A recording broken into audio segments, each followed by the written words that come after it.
In this quick video, I'll show you how to replace the battery in your GMC Sierra key fob. Now, most of you out there have this device, most likely this device, but without this center button. The most common one for the Sierra, years 2007 to 2013, does not have this trunk button. That's the only difference. But other than that, the two devices, the 4 and 3 button devices, are exactly the same, and you can follow along with me here. We will get a new battery in your device in under 5 minutes.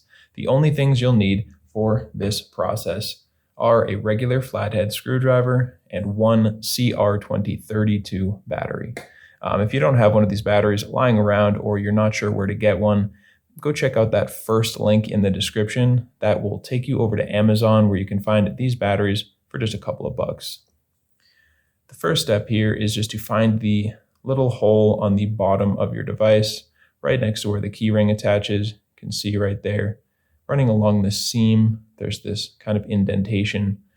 Go ahead and take your flathead screwdriver, insert it into that area, just gently wiggling it in until it kind of gets stuck in there, and then gently twist the screwdriver until you feel this start to open up, and from here you can just pull it apart with your fingers, crack it open, and there we go. We have access to the battery now.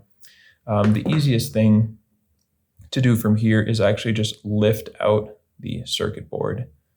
Just gently pull this thing out so that we can more easily slide the battery right out of this metal component.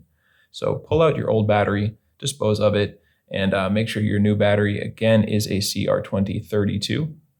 And when you are putting it in, you want the positive side to be facing up.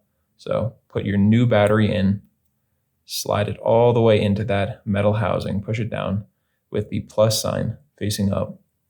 And all we need to do from here is put it all back together. So grab the front half of your device that has this rubber in there.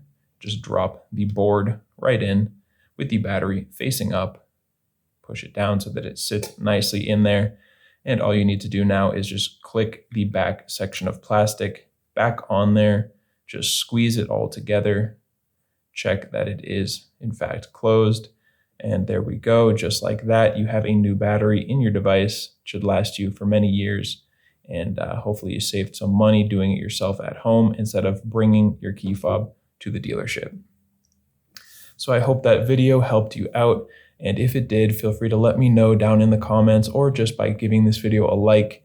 We love to hear your feedback on these videos. And if you ever need help with another one of your keys, you can come back here to this channel because we have tutorials just like this one for the key fobs for almost every make and model out there.